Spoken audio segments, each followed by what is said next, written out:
It was a Sunday afternoon. The kind of quiet that weighs down on you, heavy and endless.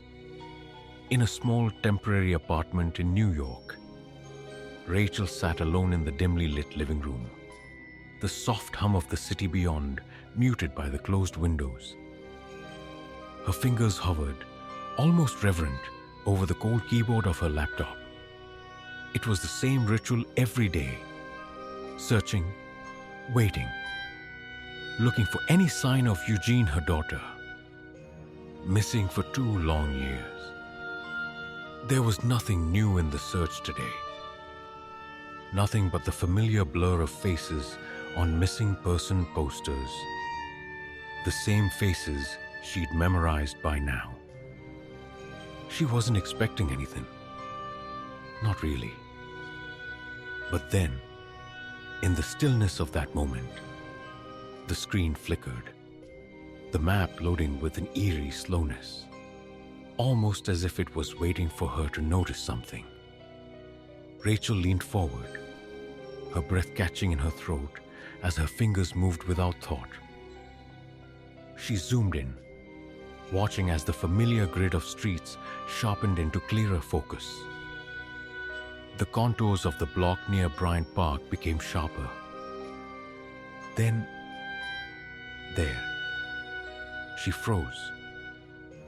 A figure. A girl in a pink hoodie. A faint image. Blurry, pixelated as most Google Maps Street View images were. But that pink hoodie, it was unmistakable. She had seen it before, felt it before. That hoodie was the one she'd bought for Eugene just weeks before she disappeared. It was supposed to be a birthday gift. It should have been a symbol of a happy day, not a reminder of the day her daughter was lost forever. Rachel's heart skipped a beat. She swallowed hard, the sound of her own breathing filling the room. Louder now. Her fingers were trembling. She couldn't look away from the screen, could barely breathe. Her mind screamed in frantic disbelief. This couldn't be her. It couldn't be. But even as she fought the thought, there it was, the unmistakable truth. The shape of the girl was so familiar. Too familiar. She could feel it in her bones. It was Eugene. Rachel's gaze darted over the image, looking for any details that would give her a clue. Her breath caught again when she saw it, a man walking beside the girl. His back turned just as the camera clicked its shot. His face was blurred out, just as it should be. But the girl's hoodie was all she needed. She could see the small decorative pattern on the back. The same one. She'd picked it out herself. Her pulse raced. She closed her eyes, praying the image would go away, that it was just a trick of the light, a glitch in the system. But when she opened them again, it was still there.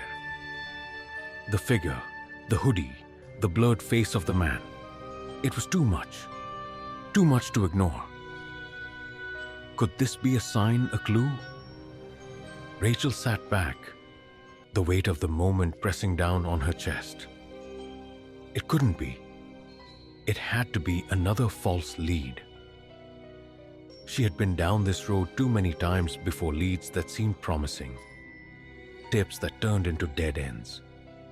The relentless ache of hope, always rising and crashing again. This couldn't be different. Her husband, Daniel, entered the room, the sound of his shoes on the floor pulling her from her trance. He looked at her, then at the laptop.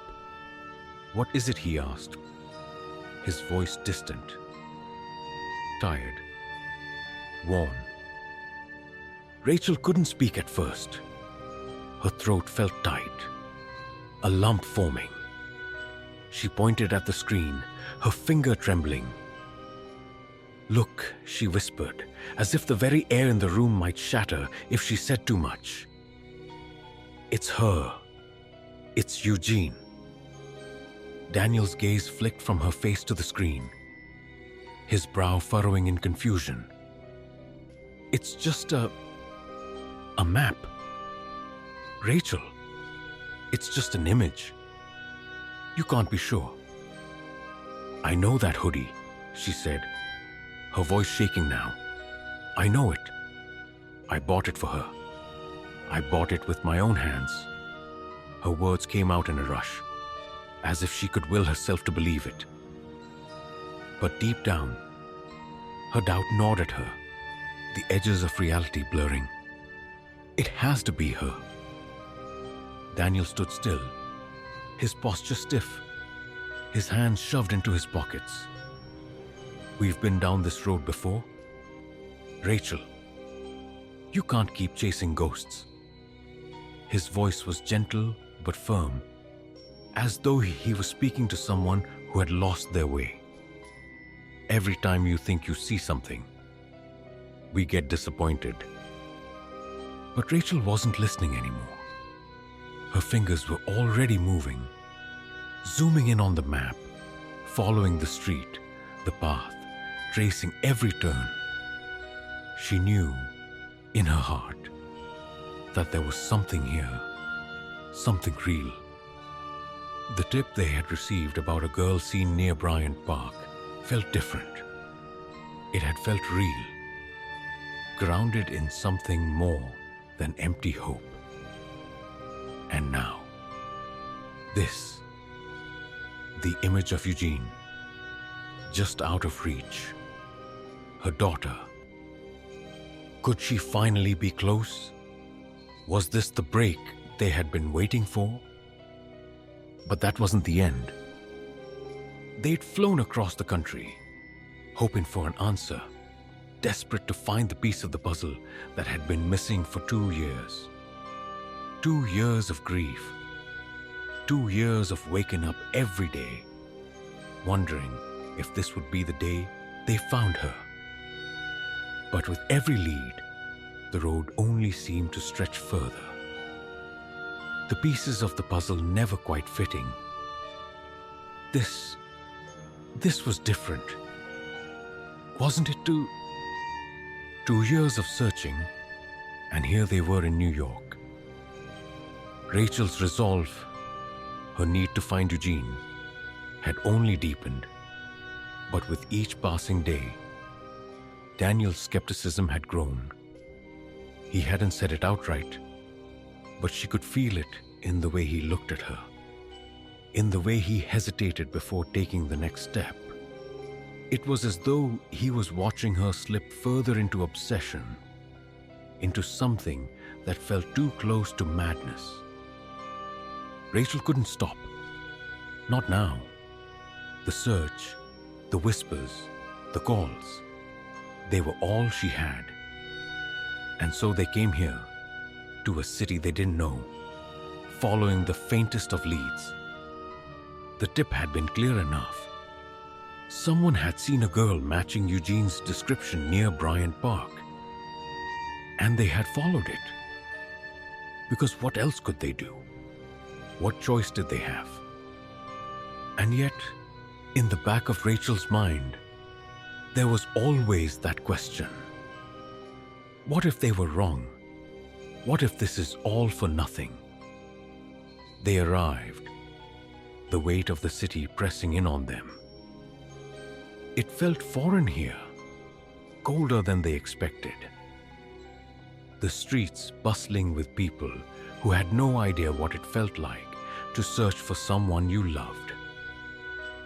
Rachel's grip on the steering wheel tightened as she glanced over at Daniel, who was already lost in thought, his face drawn, the lines deepened by the last 2 years of heartache.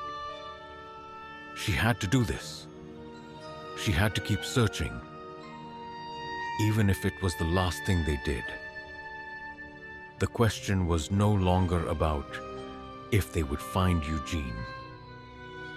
The question was, what would happen when they did? And from somewhere behind that silence came a sound she hadn't heard in years. A whisper of hope.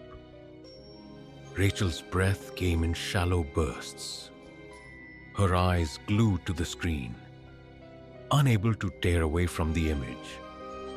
The pink hoodie, the unmistakable fabric that had once rested in her hands as she wrapped it up for her daughter. The familiarity of it was like a punch to the gut, sharp and sudden.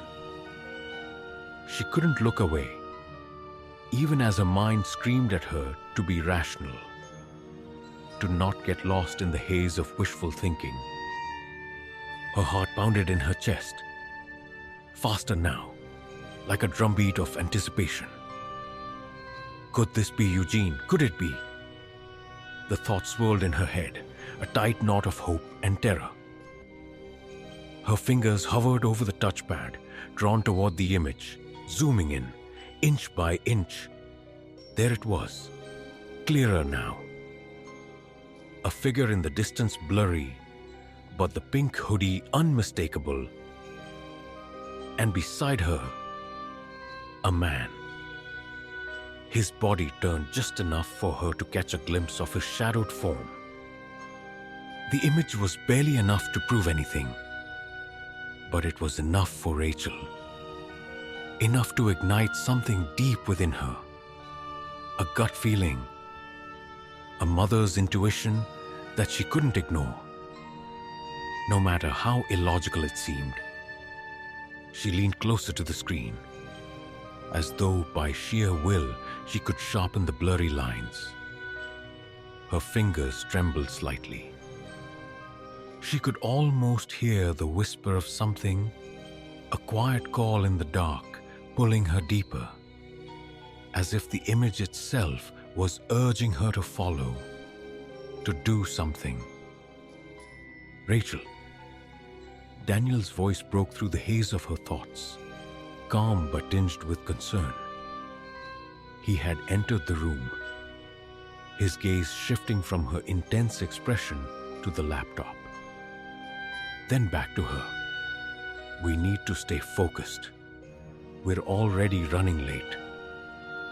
His words hit her like a bucket of cold water, but Rachel's grip on the desk tightened. I know what I'm seeing, she whispered, more to herself than to him. She reached for the mouse again, her thumb instinctively clicking, zooming in further. The image distorted slightly. The pink hoodie, still there, still standing out like a beacon. Daniel sighed, running a hand through his hair. We can't keep doing this. Rachel, it's just a blurry image. We need to stick to the plan. The police are expecting us. We don't have time for this. We need to follow up on the tip. But Rachel didn't hear him. She didn't hear the logic. All she could see, all she could feel, was the strange pull of the girl in the hoodie. That girl. Could it be? Her fingers were already typing the address into the GPS, preparing to trace the path from their Airbnb to the tip they had received about Bryant Park. But her mind was elsewhere. There was something about the area in the image that tugged at her. Something about the angle of the streets. The strange familiarity of the layout. She couldn't explain it, but she needed to see it. I need to see it. Rachel glanced at Daniel, who had already moved toward the door, gathering his jacket. She could see the frustration creeping into his movements, the tightness in his shoulders. He had tried to be patient, tried to follow her lead, but the uncertainty had taken its toll. He was here, yes, but his faith in the search was running low. She saw it in his eyes every time they spoke of Eugene. A subtle but unmistakable doubt that had only grown with time. "We can check the area," she said softly, her voice almost pleading. "It's just a quick detour. Daniel, a few minutes. Please." His lips pressed together in a thin line. "Rachel," he began, then stopped, his voice softening. "We don't know what we're chasing. You know that." But Rachel didn't care. The weight of it all was too much. The uncertainty of whether they would ever find her daughter again. The crushing silence of unanswered prayers. The long, painful years that had blurred into a dark haze. And now, there was something that had pulled her here. To this exact moment. This exact place. She stood up quickly, as if moving with the force of something larger than herself. "We have to go," she said, a quiet determination in her voice. She didn't wait for Daniel's response. She grabbed the stack of missing posters from the suitcase and began folding them neatly. "I won't let this go. Daniel, not this time." The tension in the room thickened as Daniel stood there for a moment, watching her. The silence between them hung heavy, but the frustration that had built up over the past 2 years was finally leaking out. He opened his mouth to protest, but the words never came. Instead, he simply sighed, defeated, and nodded. "Fine," he muttered, his voice resigned. "But we need to move fast. The police are waiting for us." Rachel felt a strange calm settle over her. He didn't believe her. Not fully. He never had. Not since the first step that had turned out to be nothing. But she had to believe. She had to. They left the apartment, Rachel's pulse quickening with every step as they walked to the car. The city felt unfamiliar, distant. Rachel tried not to focus on the nagging doubts in her chest, the ones that threatened to pull her under. What if she was wrong? What if the girl in the hoodie wasn't Eugene? What if the scent of hope she had followed was just another illusion? But somewhere in the back of her mind, a quiet voice refused to let go. "It's her. You're close. Don't stop now."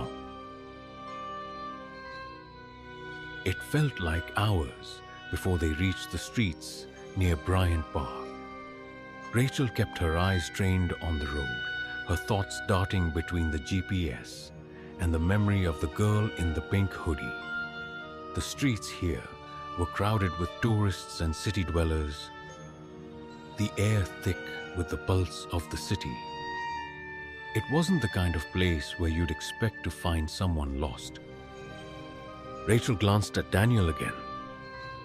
His face was tense, his jaw tight. He was keeping his thoughts to himself now. Though she knew, he was watching her, waiting for her to admit that she had been wrong. He was waiting for her to say the words, but Rachel wouldn't say them. Not now. They turned the corner onto the street she had seen on the map. The one that matched the blurry view she had studied for so long. The streets felt colder here, quieter, as if they were on the edge of something they didn't yet understand. Rachel's eyes scanned the area, the familiar shops, the old brick buildings. She was looking for something she couldn't explain. as if the streets themselves might offer a sign, a clue. She couldn't shake the feeling that Eugene was somewhere close, just out of reach. And that was when she saw it. A woman standing near a corner cafe, her face partially obscured by the shadows. She was speaking to someone, but it was the child beside her that caught Rachel's eye. A girl wearing a pink hoodie. Rachel's heart skipped. She froze, a sharp intake of breath. Could it be? Could this be it? And from somewhere behind that silence came a sound she hadn't heard in years. The unmistakable sound of hope. The church on Mole Street was tucked between the usual row of aged brownstone buildings, its spire peeking out from behind a patch of fog. Rachel hadn't planned on coming here, but something deeper than reason urged her to turn. Daniel hesitated, but his silence spoke louder than any protest. They parked across the street, the old stone church casting long shadows even in the late afternoon light. It was quiet, too quiet.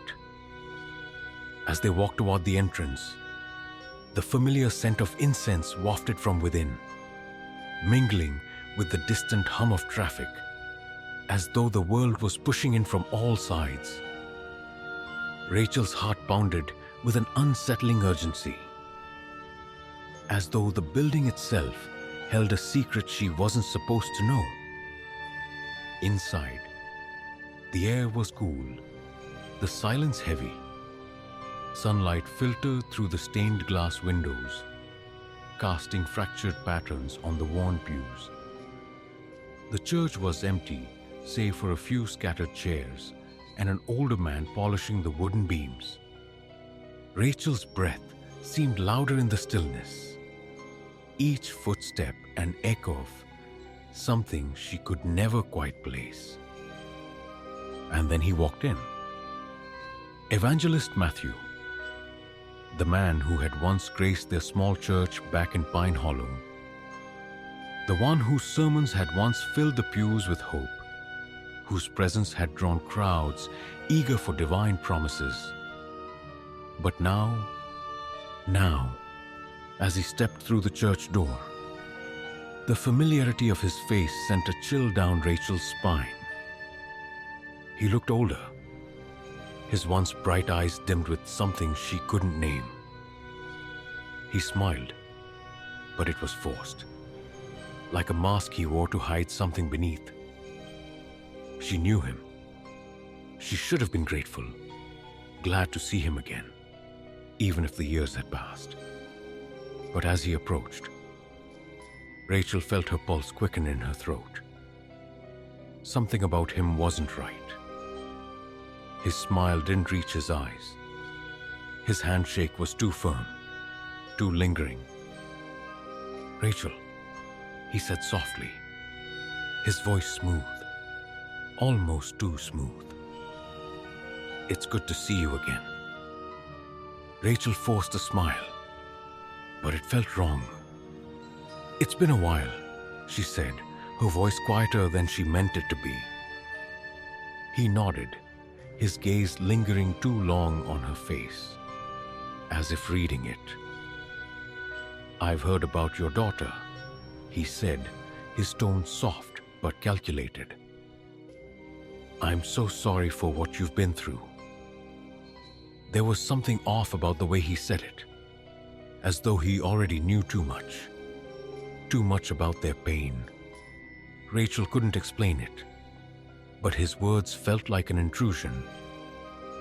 She swallowed, stepping back slightly. "Thank you," she replied, her voice a little steadier now. But in the pit of her stomach, unease began to stir. The air seemed heavier around him, as though the room was closing in, drawing her into something she wasn't meant to understand. The man moved a step closer. His eyes locked onto hers with an intensity that unsettled her. "I can feel your pain, Rachel," he said. "I've seen things, felt things that will bring your daughter back." His hand moved slightly, as though reaching for something unseen. Rachel's breath caught. The words seemed to hang in the air like a trap. She had once believed in these promises, in the miracles he spoke of. But now, every word sounded hollow. Every movement of his hands, every glance, felt like a warning. She began to speak, but her words died in her throat as his embrace came too quickly, too tightly. His arms wrapped around her with a force that startled her. For a brief second, his breath was warm against her neck, and his hands lingered on her back just a moment too long. A cold shiver crawled up her spine. Something about the way he held her felt wrong. In his grasp, she felt the hollow space between them, as though the man wasn't quite who he claimed to be. His hands, still gripping her tighter than she expected, whispered a warning she couldn't ignore. "Let me help you," he said, his voice barely a murmur. "We all carry burdens. Rachel, I can help you carry yours." She pulled back sharply, a coldness sweeping through her, and noticed the flash of surprise in his eyes. She could feel the weight of his touch lingering like an invisible imprint. The sensation unnerving, unnatural. But she didn't have time to think on it. She took a step back, her instincts screaming to put distance between them. "Thank you," she said, her voice trembling now. I need to go." As she turned, Rachel caught sight of a small photograph peeking out of his jacket pocket. The edges were slightly curled, but there was something about it, something that made her stop dead in her tracks. For a split second, the image was clear. It was a picture of a girl. A young girl, with bright eyes and a familiar smile. It was Eugene. The air seemed to thicken around her. She felt the weight of the moment settle into her chest. A knot that twisted tighter with each passing second. She couldn't breathe. She couldn't think. 1,000 thoughts rushed through her mind, but they all collided at once. How could this be? Her eyes were locked onto the photograph, as though the image had burned itself into her mind, searing through the fog of confusion and dread. Rachel took a step closer, her heart hammering in her chest. The man had moved away, but something deep in her chest still gnawed at her. Why had he shown her that photograph? Why had it been there, hidden so casually, as if it were nothing more than an afterthought? Why did she feel like she had just uncovered something she wasn't meant to?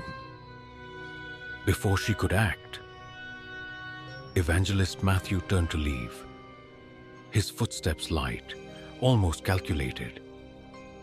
But as he passed her, a soft, almost imperceptible scent reached her nose. Vanilla. The same vanilla scent. It wasn't just any scent. It was Eugene's perfume, the one she had bought for her last Christmas before she disappeared. Rachel's eyes widened as the realization hit her like a thunderclap. The man had the faintest trace of her daughter's scent on him. It clung to him, trailing behind him like a shadow. A cruel reminder of the one thing she had never expected. The truth, the bitter truth, was closer than Rachel could bear to admit. Something was wrong. Something was terribly, horribly wrong. She couldn't move. The vanilla scent wrapped itself around her like a cold, suffocating embrace. Rachel stood frozen, staring after the man, as the weight of the realization pressed down on her. A mother's intuition had never been more painfully true. The answer was right in front of her. She had just been too afraid to see it. The engine hummed beneath Rachel's fingertips as she gripped the steering wheel tighter, her knuckles white. The car followed the familiar trail of Evangelist Matthew's vehicle, though she had no idea where it would lead. Every fiber of her being screamed at her to stop, to turn back. But Rachel couldn't. Not now. Not after all the years of searching, of wondering. She glanced at Daniel, who sat rigid beside her, his jaw clenched, his gaze fixed on the road ahead. The silence between them had grown unbearable, a chasm widening with every passing minute. He hadn't said a word since they left the church, his frustration like an unspoken wall between them. He knew something was wrong with the situation, but the deeper they went into this unknown, the more he pulled away, retreating into a place of cold skepticism that had begun to erode the connection they once shared. "Rachel," Daniel's voice broke through the silence, low and strained. "We need to stop. We don't know what we're doing anymore." His words felt like a knife, sharp and precise, cutting through the fog of desperation Rachel had wrapped herself in. "I can't stop, Daniel," she said quietly, her voice trembling with a determination that bordered on obsession. "I have to find her. I have to..." She wasn't looking for answers anymore. She was looking for Eugene. No matter the cost, no matter what it took. Daniel's eyes flickered to her, his voice soft but edged with worry. "You don't even know where this road is leading. Rachel, what if you're wrong?" Rachel's breath hitched in her throat. She knew what he was saying. She could hear the doubt in his voice, feel the strain in his words.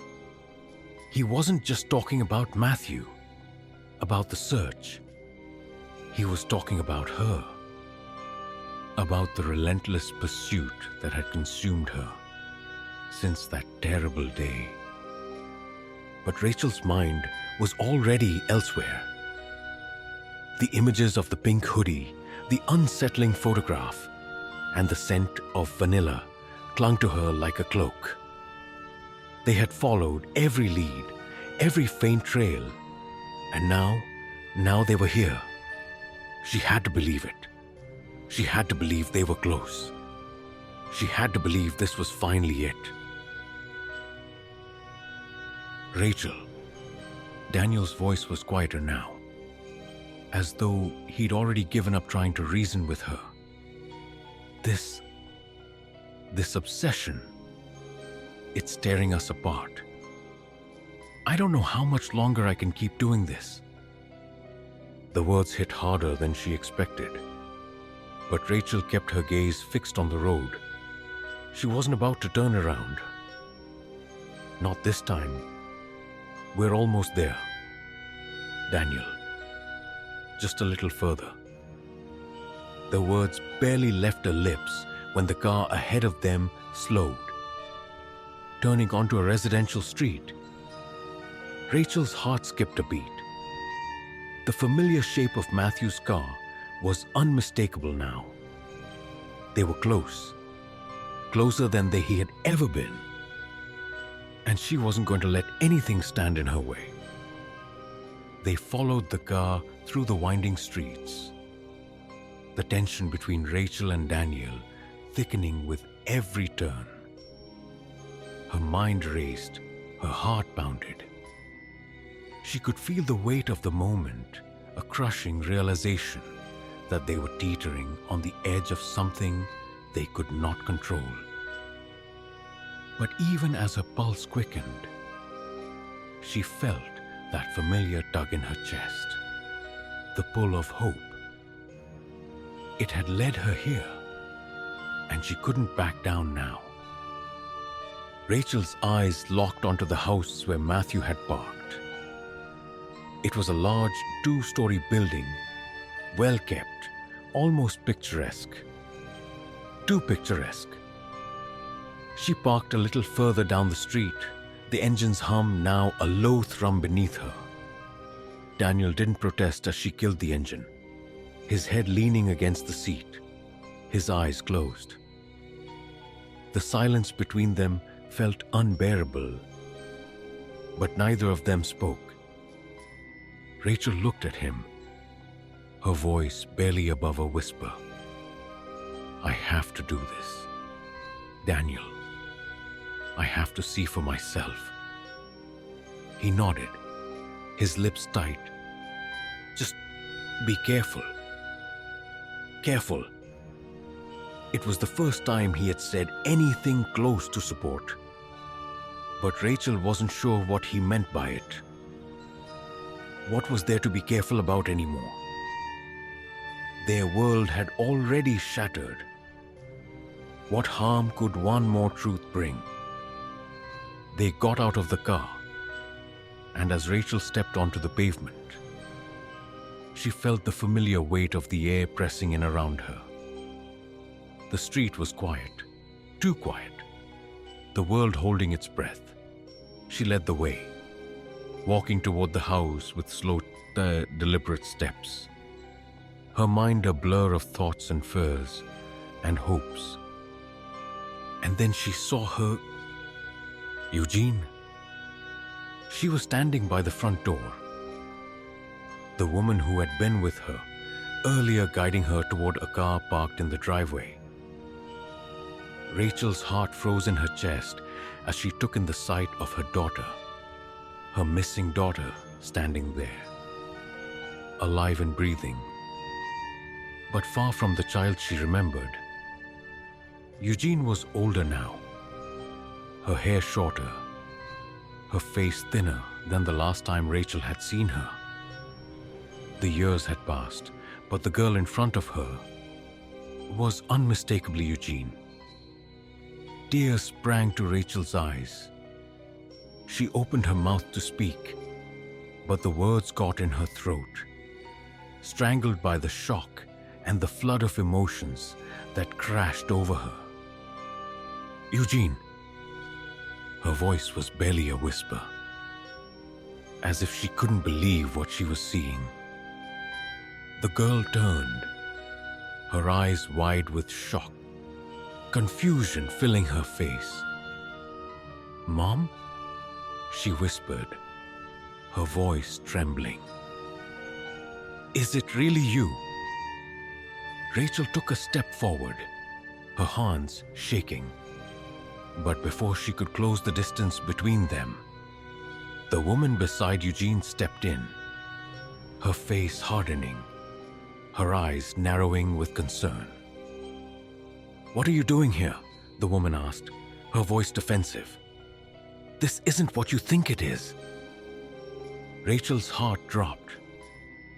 The woman's face, it was too familiar, too tied to the life Eugene had lived in these last 2 years.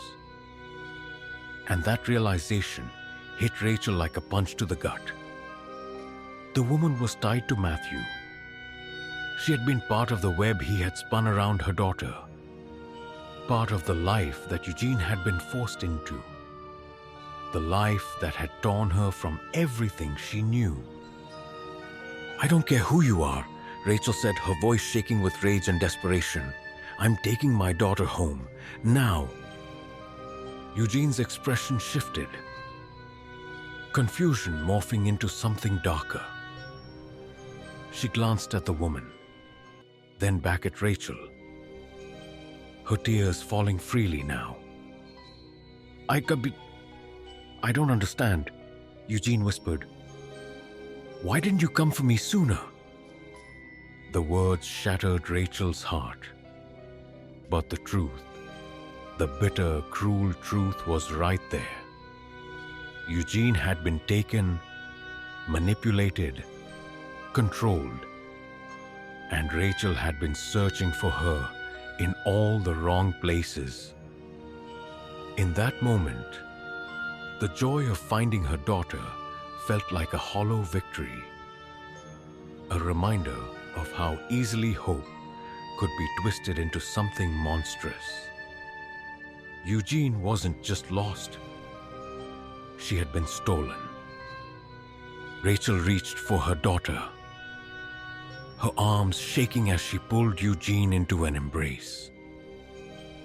And as they stood there, holding each other, the weight of everything that had happened, everything they had lost, seemed to crush down on them. But the truth, the one that Rachel had spent 2 years chasing, had finally come into view. And with it, everything she thought she knew about her daughter, about this life, began to unravel. The aftermath of the confrontation was a blur. The air was thick with the weight of what had just transpired, a reunion so fraught with pain and relief that Rachel could barely process it all. Detective Morris arrived not long after. His presence a quiet confirmation that this was no longer just a search for a missing child. This was a deeper, darker truth that was now unraveling before them. The detective's words were slow, deliberate, as he confirmed what Rachel had feared all along. Evangelist Matthew, the man who had once filled her heart with hope, was not who he seemed. His true name was Derek Lanton, and he had spent years preying on vulnerable families, using the power of his so-called faith to manipulate, to deceive, and to abduct children. Rachel felt the ground beneath her feet shift. Her mind refused to fully accept the horror of it. The man she had once trusted, the one who had stood at the pulpit, spreading messages of hope, he had been a monster all along. His hands had taken her daughter, stolen her innocence, and forced her into a life of lies. The guilt that flooded Rachel's chest was suffocating. How had they not seen it? How had they invited him into their home, into their lives, to watch over their church, their community? Daniel's face was pale. His shoulders slumped as he listened to the detective. The weight of the past 2 years settled over him like a cold shroud. He had been the one who had let the man into their home. He had been the one who, in his faith, believed that a man of God could do no wrong. The silence between Rachel and Daniel was heavy, filled with the unbearable knowledge of their blind trust, their naive faith that had allowed this monster to slip past their guard. But as the pieces of the puzzle began to fall into place, Rachel's heart twisted in a strange, bittersweet way. Her daughter was alive. The darkness of the past 2 years, the years of searching, of sleepless nights, of unanswered prayers, it was all for this moment. The raw truth was painful, But it was finally out in the open. They could begin to heal, to rebuild what had been broken. And yet, the shadow of that betrayal, that pain would never truly leave them. Not fully. It lingered, like a faint smell of something burned into the air that you can never quite forget. Rachel took Daniel's hand, the quiet weight of their shared grief, heavy in the space between them. They sat there, together, with Eugene, her daughter, her little girl between them. Eugene was finally asleep, curled up in the warmth of their embrace, her breath steady and peaceful for the first time in years. The room was still, save for the soft sounds of Eugene's breathing, and Rachel found herself lost in the quiet. Her mind drifted back to the years of searching, to the desperation that had driven her to follow every lead, to push aside every doubt. She had chased shadows, followed whispers in the dark, and yet, somehow, she had found her. But the question lingered, a haunting specter in her mind. What if she hadn't followed her gut? What if she had listened to the doubts, the warnings, the fear of chasing something that wasn't there? Rachel didn't have an answer. How could she? In that moment, there was no clarity. Only the steady rhythm of her daughter's breathing beside her. The world outside felt distant, almost irrelevant. What mattered now was the small or sacred moment of reunion, of finally having her daughter back. She looked at Daniel, his face soft with exhaustion, his eyes red from the sleepless nights that had stretched on for too long. He was her, with Eugene. And for the first time in years, Rachel allowed herself to feel something other than fear, something other than the desperate ache of a mother's grief. It was peace, small and fragile, but it was there, a new kind of peace. There would always be echoes of the past, always the shadow of what they had lost. But they were together again, a family, whole in a way they hadn't been for so long. And as Rachel closed her eyes, letting the quiet fill her, she realized that this moment was all that mattered. They had found each other. The past would never fully disappear, but they could begin again. From here. And that was all she needed to know for now. The haunting question, the one that had plagued Rachel's every step, had finally been answered. It wasn't just about the truth. It was about the journey that had led her here, about the love and the faith that had burned bright enough to cut through the darkest of shadows. Rachel leaned her head back against the chair, her heart full, her family by her side. A mother's love had never been more unshakable. The truth, the buried truth, had finally come to light.